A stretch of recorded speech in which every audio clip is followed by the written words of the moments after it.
নাউনের পরে আইএনজি যুক্ত ভার্ব থাকলে সেটি প্রেজেন্ট পার্টিসিপল হবে। নাউনের পরে আইএনজি যুক্ত ভার্ব থাকলে সেটি প্রেজেন্ট পার্টিসিপল হবে। আমি আরেকবার বলতেছি, নাউনের পরে যদি আইএনজি যুক্ত ভার্ব থাকে তাহলে সেটি প্রেজেন্ট পার্টিসিপল হবে। যেমন children playing, children playing in the park are having fun. Children হচ্ছে নাউন, নাউনের পূর্বে আইএনজি যুক্ত ভার্ব প্লেয়িং, সুতরাং এই প্লেয়িং হচ্ছে present participle. I saw people walking down the street, ING যুক্ত ভার্ব হচ্ছে ওয়াকিং। ওয়াকিং কার পরে আসে? পিপুলের পরে, অর্থাৎ পিপুল হচ্ছে নাউন এবং ওয়াকিং হচ্ছে আইএনজি যুক্ত ভার্ব, সুতরাং ওয়াকিং হচ্ছে প্রেজেন্ট পার্টিসিপল।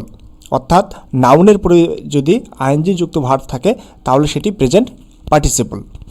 ঠিক একইভাবে the dog barking loudly woke everyone up. Barking, বার্কিংটা আছে কার পরে? ডগ এর পরে, অর্থাৎ ডগ হচ্ছে নাউন এবং নাউনের পরে আইএনজি যুক্ত ভার্ব হচ্ছে বার্কিং, সুতরাং বার্কিং হচ্ছে present participle. We heard birds singing in the trees. Singing হচ্ছে আইএনজি যুক্ত ভার্ব এবং এই আইএনজি যুক্ত ভার্বটি কার পরে আসে? নাউনের পরে, নাউনের পরে, অর্থাৎ নাউনের পরে যদি আইএনজি যুক্ত ভার্ব থাকে তাহলে সেটি প্রেজেন্ট পার্টিসিপল হবে।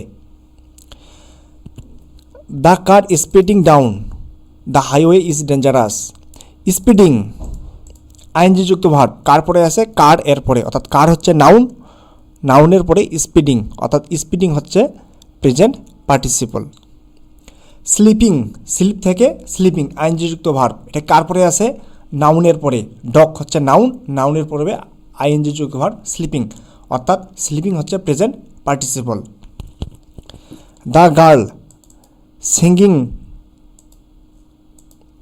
The girl singing is my best friend. Singh থেকে সিঙ্গিং, অর্থাৎ আইএনজি যুক্ত ভার্ব, এই আইএনজি যুক্ত ভার্বটি কার পরে আসে? নাউনের পরে, সুতরাং এই সিঙ্গিং হচ্ছে প্রেজেন্ট পার্টিসিপল। অর্থাৎ নাউনের পরে যদি কোনো আইএনজি যুক্ত ভার্ব থাকে কার পরে? নাউনের পরে। কার পরে? নাউনের পরে। নাউন এর পরে যদি আইএনজি যুক্ত ভার্ব থাকে তাহলে সেই আইএনজি যুক্ত ভার্বটি প্রেজেন্ট পার্টিসিপল হয়। আমরা সবাই জানি কন্টিনিউয়াস টেন্সে মূল ভার্বের সাথে আইএনজি যুক্ত হয়, সেই আইএনজি যুক্ত মূল ভার্বটি হচ্ছে প্রেজেন্ট পার্টিসিপল। যেমন I am writing a letter, writing এখানে present participle. He is eating balanced diet regularly, এখানে ইটিং হচ্ছে present participle. He will be walking regularly, এখানে ওয়াকিং হচ্ছে present participle. They are playing football, এখানে playing হচ্ছে present participle. He was reading a book, এখানে reading হচ্ছে present participle. অর্থাৎ continuous টেন্সে যে মূল ভার্বের সাথে আইএনজি যুক্ত হয় সেই আইএনজি যুক্ত ভার্বটি হচ্ছে প্রেজেন্ট পার্টিসিপল। অবজেক্টের পরে আইএনজি যুক্ত ভার্ব থাকলে সেটি প্রেজেন্ট পার্টিসিপল হয়। অবজেক্টের পরে আইএনজি যুক্ত ভার্ব থাকলে সেটি প্রেজেন্ট পার্টিসিপল হয়। অবজেক্টের পরে যদি আইএনজি যুক্ত ভার্ব থাকে তাহলে সেটি প্রেজেন্ট পার্টিসিপল হয়।